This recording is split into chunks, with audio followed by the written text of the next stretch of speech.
ಸಿದ್ದರಾಮಯ್ಯವ್ರು ಮಾತಾಡೋ ಸಂದರ್ಭದಲ್ಲಿ ಸರ್ ಈಗ ಹೆಂಗೂ ಕೂಡ 15% ಇದೆ, 24%ಗೆ ಅದು ಏರಿಕೆ ಆಗಬೇಕು ಅನ್ನುವಂತಹ ಬೇಡಿಕೆ ಕೂಡ ಇರೋದ್ರಿಂದ ಅದಕ್ಕೂ ನಾವು ಬದ್ಧ ಅನ್ನೋ ಮಾತನ್ನ ಹೇಳಿದ್ದಾರೆ. ಆ ಪ್ರಯತ್ನಗಳು, ಆ ಹೋರಾಟಗಳು ಇದ್ರ ಬಗ್ಗೆ ತಿಳಿಸಬಹುದಾ? ಈಗ ಏನ್ ಮಾಡಿದ್ರಮ್ಮ ಅಂದ್ರೆ 24% ರಿಸರ್ವೇಶನ್. ಹಾ, ಈಗ ನೋಡಿ ಎಸ್ ಟಿಗಳಿಗೆ ಬಹಳ ಅನ್ಯಾಯ ಆಗ್ತಾ ಇದೆ. 3% ಬಂದ್ರು ಅವ್ರು, 7% ಇದ್ದರು, 4% ಅವ್ರಿಗೆ ನಷ್ಟ ಆಯ್ತು.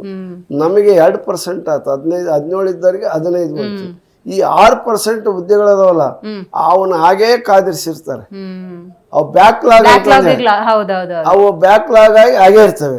ಮುಂದೆ ಕೇಂದ್ರ ಸರ್ಕಾರನೋ ಅಥವಾ ಒಂದು ಸುಪ್ರೀಂ ಕೋರ್ಟ್ 56 ನೀವು ಮಾಡ್ಕೋಬಹುದು ಅಂತ ಹೇಳಿ ತೀರ್ಪು ಬಂದ್ರೆ ಅಥವಾ 9 ಶೆಡ್ಯೂಲ್ನಿಗೆ ತಂದು ಕೇಂದ್ರ ಸರ್ಕಾರ ಒಪ್ಪಿಗೆ ಕೊಟ್ಟನಿ ಅಂದ್ರೆ ಆ ಹುದ್ದೆಗಳನ್ನ ಮತ್ತೆ ನಮಗೆ ಬರುತ್ತೆ. ನಮಗೆ 5 ಕಾಲ ಇರೋದು 6% ಮಾದರಿ ಕಾಯಂಬಾಗುತ್ತೆ. ಓಕೆ ಓಕೆ, ಹಾ ಹಾ ಹಾ, ಅವಾಗ ಅದರದ್ದು ಬಟ್ ಅದು ಎಷ್ಟು ಕಾಯ್ಬೇಕಾಗುತ್ತೇನೋ ಸರ್? ಹೇಳಕ್ಕಾಗಲ್ಲಮ್ಮ. ನ್ಯಾಯಾಲಯ ಮತ್ತು ಇದು ಅದು ಸರ್ಕಾರ, ಕೇಂದ್ರ ಸರ್ಕಾರ ಮನಸ್ಸು ಮಾಡಬೇಕು. ಅದಕ್ಕಾಗಿನೇ ನಮ್ಮ ಉಗ್ರಪ್ಪ, ವಿರೋಧ ಪಕ್ಷದ ನಾಯಕರಿದ್ದರು, ಲೋಕಸಭಾ ಸದಸ್ಯರಾಗಿದ್ದಂಥ ಉಗ್ರಪ್ಪನವರು ಪದೇ ಪದೇ ಎಲ್ಲ ಕಡೆಗೆ ಅದನ್ನ ಹೇಳ್ತಿದ್ದಾರೆ. ಮುಖ್ಯಮಂತ್ರಿಗಳ ನೇತೃತ್ವದಲ್ಲಿ ಸರ್ವ ಪಕ್ಷದ ಒಂದು ನಿಯೋಗ ಪ್ರಧಾನಿ ಬಳಿ ಹೋಗಿ ನಮಗೆ ಬೇಕು ಅಂತಂದು ಹೇಳಬೇಕು.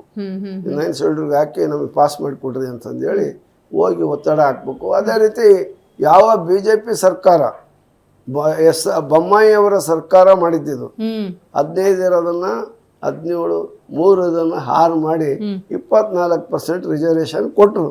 3 ವರ್ಷ ಅನುಭವಿಸಿದ್ದೀವಿ. ಈಗ ಅದು ಆಗಿಲ್ಲ. ಅವರೇ ಮಾಡಿದಾರಲ್ಲ, ಅವ್ರು ಮಾಡಿದ್ದನ್ನ ಅವ್ರ ಸರ್ಕಾರನೇ ಇದೆ. ಅವರು ಹೆಚ್ಚು ಆಸಕ್ತಿಯನ್ನು ವಹಿಸ್ಬಿಟ್ಟು BJP ಅವರು ಒತ್ತಡ ಹಾಕಿ ಪ್ರಧಾನಮಂತ್ರಿಗಳ ಬಳಿ ಮಾಡಿಸ್ಬೇಕು.